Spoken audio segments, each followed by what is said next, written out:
November 22nd marks the 50th anniversary of President John F. Kennedy's assassination.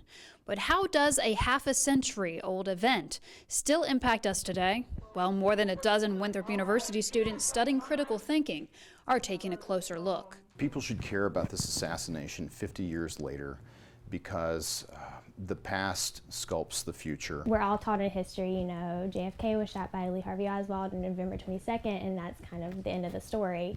But once you go into what actually happened, there's no way that you can just leave it and forget about it. When we got to Dallas, we went to Dealey Plaza and just standing, like, you saw the X's on the ground and you could look up and see the window and see the whole scene itself. When we took a trolley tour and we actually recreated the motorcade that Kennedy was on when he got shot, and they slowed down to the speed that the motorcade was going, to 5 miles per hour. Unfortunately, on that day, we didn't just lose President John Kennedy. America lost its innocence and our trust in government, and that has persisted with us to this day. You're going to be handed a bunch of information throughout your life, and you have to choose whether or not to just accept it as it is or to really use the critical thinking skills that we learned in this class to analyze and discover what of it you want to actually believe and what of it might actually even be true. I've asked each student in this class for their final exam to not just analyze this conspiracy and our critical thinking skills and addressing it, but to answer Kennedy's charge of ask not what your country can do for you, but what you can do for your country. And I hope the students are now able to use some of the skills